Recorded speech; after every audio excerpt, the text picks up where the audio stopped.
Hello, this is Angela with Progress Permaculture. Today I want to talk about some basics. Let's get back to some of the roots of what is permaculture design and what is the framework that we utilize in order to harness permaculture design in our gardens and in our homes and in our communities. And I'm in my squeaky chair again. Sorry, I need to find a different chair. So permaculture is a design system. Some folks would call it a philosophy. And it has this framework of 12 principles and 3 ethics, and there's kind of a 4th hidden ethic. I've talked a lot in the last year or so about the 3 ethics of permaculture. And when I started this channel many years ago, I really wanted to focus on the 12 principles. And I kind of drift in and out with how much I talk about them. And I feel like sometimes I bring them up, but not really in context. And I don't talk about what the 12 principles all are. I will just drop like, oh, permaculture principle, observe and interact. And I thought this is a good opportunity to lay out what are the 12 principles and kind of how I view them and how they help me in permaculture design. So we're going to knock through these real quick because I don't want this to be a super long video. And so this is just the very beginning. Let's just get our toe in the door of what each of these principles mean. And I find that having done permaculture for more than 20 years, those 12 principles do not ever wear thin on me. They don't ever get old. And I find that the more I just ruminate over them, the more I try and think through the lens of a particular principle, the deeper I find the meaning and the more connections I find in my own life and in my garden to each of the 12 principles. So sometimes they can seem a little superficial at first, or we can think, I don't really know how to apply these in my garden or in my life initially. But if you sit with them and you refer back to them over and over, they can be super helpful. And when they are relevant in your garden, or again, in your home life or in your community, you'll see the way that each of these 12 principles connects and how you can better utilize them to have a more effective and efficient design. Principle number 1, observe and interact. This is one that I go back to over and over and over and over.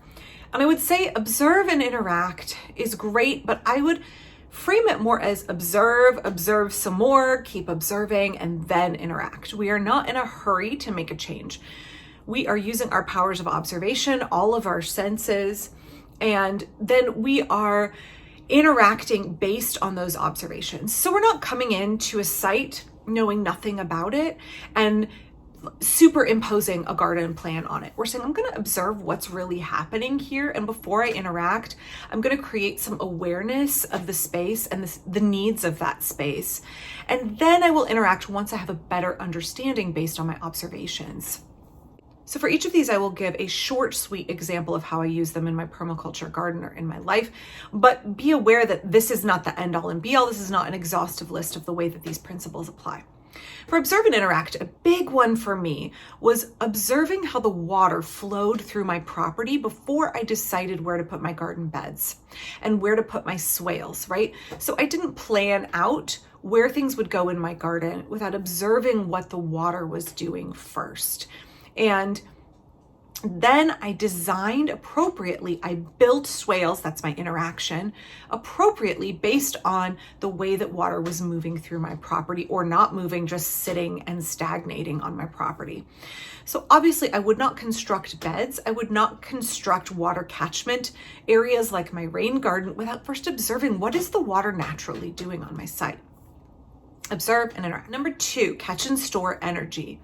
Catch and store energy is a really important one because for most of us, we live in a system where not all resources are equally abundant at all times of year, right? So we may, view ourselves as being able to live entirely off our property. But the reality is for the vast majority of us, that means we are going to have to catch and store energy because we have seasons to our year. We have periods of abundance and periods of hardship, and we need to plan accordingly. Catch and store energy can be things like using, passive solar design. It can be things like putting in solar cells. It can be something as simple as growing nuts on your property and you're catching and storing the energy of the sun and of the tree in that nut that you can then have as a crop that will keep for years before you need to consume it. So that catch and store energy is about making use of resources when they are abundant in our system, because we know that lean times are ahead. So we don't want to waste resources when they are in peak abundance. We want to catch them and preserve them and conserve them for later use. Number 3, obtain a yield. This is a kind of a no-brainer, I guess. If you have a garden, you need to get a yield out of it. You need to be able to harvest something. You need to be able to show a product for your labor, right? Permaculture is not about endlessly investing our energy and time and resources without getting something out of it, right? What you're doing as a form of work needs to feel really fulfilling, but it needs to also be practical and useful.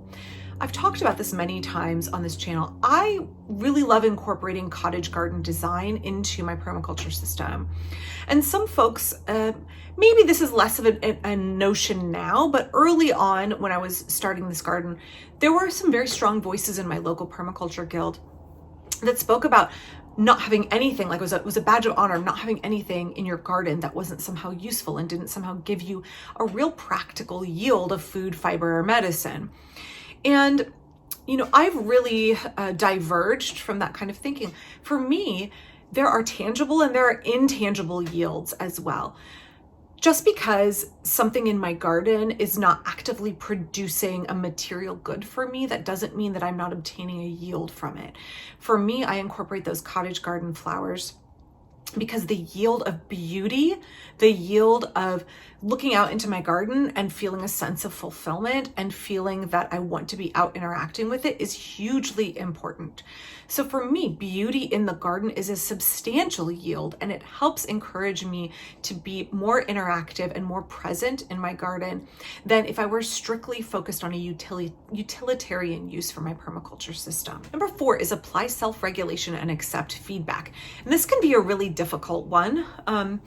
I think it can be difficult for many of us in modern American life to accept feedback in general. It can be really hard. We really have to check our egos at the door and be willing to accept feedback from others, and also be willing to critique our own design and be willing to look with a critical eye at our system and apply self-regulation as well. If we don't do those things, the system will do it for us, aka climate change. So we need to be one step ahead of what the system is going to visit as a natural consequence of our lack of resiliency and our lack of careful design.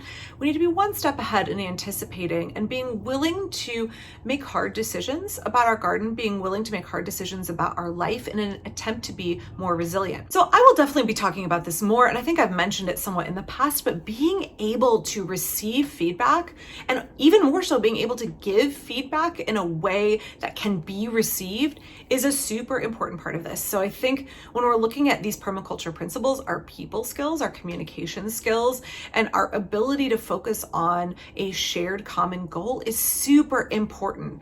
And we need to be able to cultivate those skills in order to effectively apply all 12 of the principles that we're talking about here today. Principle number 5 is to use and value the renewable. That means resources and services as well. This one may be kind of blatantly obvious if you have ever been involved in other environmental causes or sustainable living movements. Of course, we want to use and value renewable resources. Obviously, we can't create a resilient system, and we cannot create a garden that is regenerative if we are consumptive in our mindset, right? So how can we harness and focus on those renewable resources and services? There are big and small ways that we can do this. There are huge systemic ways we can do this in terms of what kind of fuels we are using as a society and how those are manufactured, where we are getting our energy from, but also on very small levels, we can use it, right? Like making a choice to use glass containers instead of plastic, using a choice to have elements in our life, elements in our household and in our garden that can be reused and renewed over and over and over again instead of those single-use items. Principle number 6 is produce no waste. And just like principle number 5, this may be kind of an obvious glaring one. If you are interested in sustainable living, you don't want to be wasteful, right? You want to be aware that when we are throwing things away, there is no away, right? We are producing waste that will become somebody else's problem. And how can we reduce our consumptive lifestyle and our wasteful lifestyle? Again, small things we can do, systemic things we can do. And I want to talk about this principle in depth more in a video coming up really soon, because this is one that is really near and dear to my heart and has really framed the way I look at things when I engage in permaculture design. Principle number 7 is one that I think folks can get hung up on a little bit because maybe it lacks clarity or maybe it's hard to see. It is when we miss the forest for the trees. Principle number 7 is design from patterns to details. That means that we don't want to get hyper-focused and lose sight of the big picture, that there is a lot of benefit to stepping back and looking at the whole system, taking a big step back and saying, have I narrowed my focus too much? Am I missing the bigger picture of what is going on here? Realize that everything in permaculture is connected and that we cannot do something on a very small scale and do it effectively without knowing the truth that everything is connected, and that if we are so focused in on the minutia of one small element of our garden, we are missing all the ways these other factors play in and either enhance or cause stress on this one thing we're wanting to fix. So we often say when we're looking at a permaculture design that if we step back and we look at patterns in nature and we start with the general overall pattern, we can fill in the details of our design as we go, and we will be more successful than if we start with one small thing and try and build around it, if that makes sense. There is so much to be gained by saying, let's sketch out the rough outline and then fill in all the details. Principle number 8 is integrate, don't segregate. This is a really big one for me, and one that applies on so many levels. So there's practical permaculture design in our gardens and our structures, and then there's social permaculture in our human relationships and the way we organize communities using the 12 principles. When we are talking about integrate rather than segregate, in our garden scale, we're looking at the fact that everything is already connected. And so we don't want to cut off part of our understanding of that connection when we design, because we will then have an inefficient and faulty design. We want to look at the relationships that exist between everything and utilize that integration that is already there in order to have a more productive and beneficial and effective way of running our gardens or designing our homes. But in social permaculture, it's so much more than that. And I feel like this is such an important principle when we're looking at human connection. It is our community and our connections that make us stronger. There has been kind of a drift into permaculture of a lot of the individualistic and kind of self-sufficiency mindset.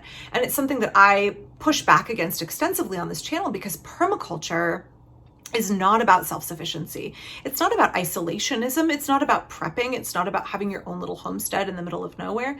It's about integration. It's about human connection and the fact that we are more resilient and we can create greater abundance if we all realize that we are connected and we utilize the relationships between people and between communities of people.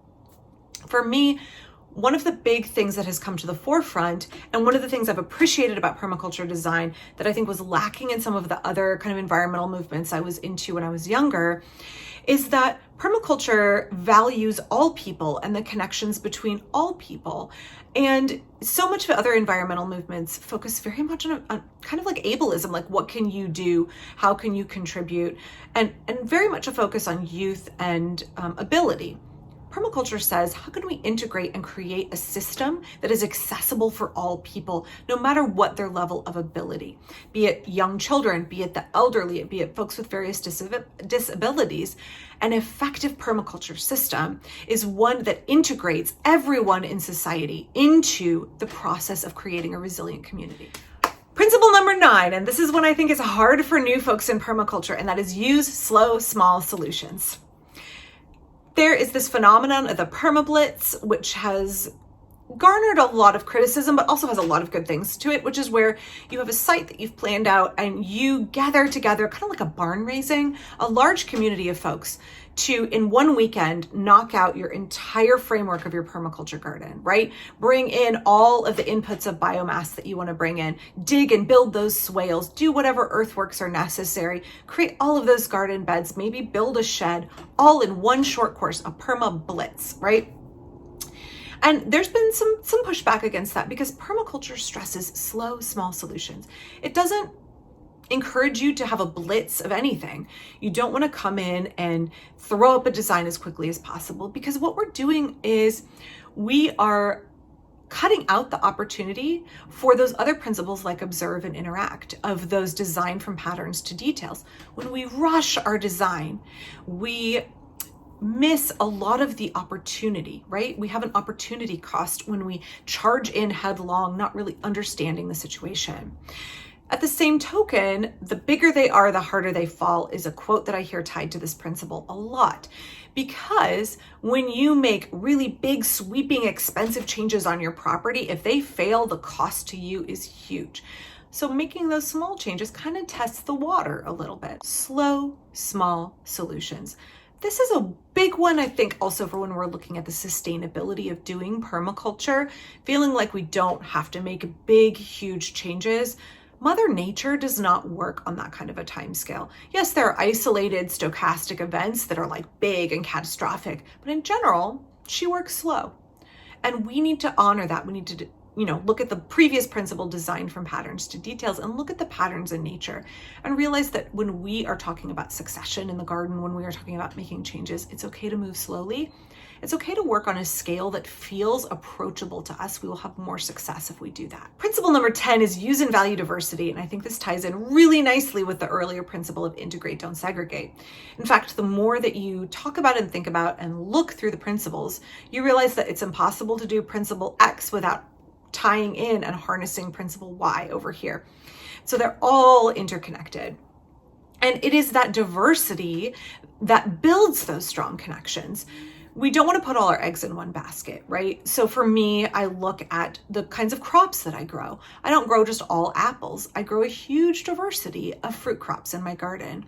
And that way I know if I have a catastrophic failure of something one year, I have not lost my entire fruit crop, and I will have tons in the freezer and in my pantry of many other kinds of fruit. I tend to count on about 20% failure in my garden, and that means I have a rich and diverse harvest from 80% that still does well. I have not focused all of my energy into one kind of crop. Now, this also works really well with people when we are looking at who can contribute to permaculture, who has ideas and skills and insight that can build stronger communities and can, perhaps give us a perspective on the way we're doing permaculture design in our gardens and in our homes that we haven't thought about previously. We need to value diversity. It's not just a certain small segment of the population who has insight and who knows the right way to do permaculture.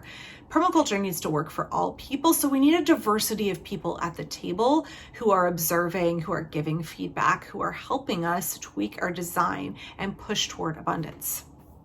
Principle number 11 is use the edges and value the marginal. I have a whole video on this.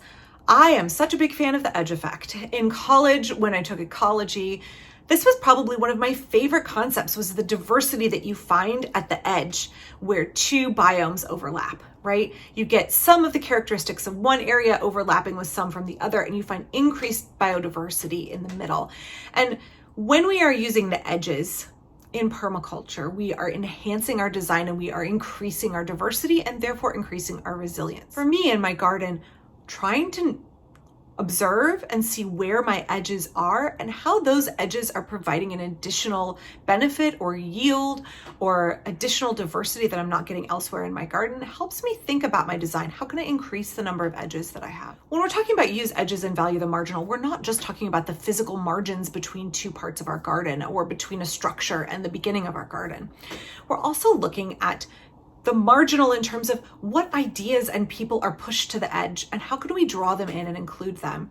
Just because something is not embraced in the mainstream, either mainstream in our culture or mainstream in permaculture, That doesn't mean it doesn't have value. In fact, there are many things that get pushed to the marginal, voices that have been pushed out to the margins, people groups that do not have a seat at the table of what is driving permaculture that have so much to contribute, and they have the right to benefit from permaculture design. So when we're looking at marginal, we need to include marginalized people and realize that we have to honor that diversity in permaculture. And that means that we need to look to who has typically, historically, systemically been pushed to the edge and think about how we can fold them back in. Number 12 is kind of a whimsical one here at the end, and I love that it's left to be the last principle. Creatively use and respond to change. I love the idea of having increased creativity. The fact that we are all innovative, the fact that we are artistic beings, that we can come up with ingenious solutions, and also we can create beauty at the same time. This one to me is so important because it speaks to kind of, the artist at the soul of every permaculturist, right? And says, you can be creative in the way you respond to adversity. You are capable of making something more beautiful and more effective in the face of change. When change comes into a system, it doesn't have to mean devastation and destruction. Change coming into our system is an opportunity for us to creatively design better. It's an opportunity for us to learn, and it's an opportunity for us to grow and become more resilient. And for me, that's one of the reasons I really love this principle. It's very hopeful. It's taking something in permaculture and in nature and in real life that happens. Change happens, and it doesn't always feel good. And it's saying in the face of that discomfort, in the face of that adversity of change, that you can respond with creativity, and you can respond in a way that brings hope and actually benefits the system in the long run. I also think this principle is so important to those of us who live in societies that are unsustainable, societies that are grappling with heavy levels of consumerism, political corruption, societies that feel like they may be declining. Saying that the way we see the world right now, the world outside our window, is not how it has to be. Right? So not only saying that change may happen to us and we may have to respond creatively, but also saying if we see something going on and we don't like the way that it is, we can create change. We don't have to accept the way the world is right now. We do not have to accept a consumptive culture that is destroying the environment and that is exploiting people. We don't have to be content with that. And we don't have to say, I guess this is how it has to be. Accepting that change can happen means that we can help be a facilitator of change for the better. So I hope you enjoyed this video. I know it was a little bit long, but those 12 principles are so important. If there's a principle that really speaks to you, if there's a principle that has helped you kind of come to terms with something in your garden or see a more effective design, I would love to hear about it in the comments. I'm actually going to do a follow-up video to this one talking about my very favorite principle. I realize if I'm saying today it's my favorite principle, I may in the future, because everything changes, find that other principles are coming to the forefront. But for me, I feel like there's one principle that continues to run through the course of my thinking and has really changed my outlook. So I hope you'll tune back in for that, where I dive into one of these 12 principles. If you are interested in supporting the work of this channel, you can check out ways to do that down below. And don't forget to click like and subscribe. I'll be back real soon. Thanks.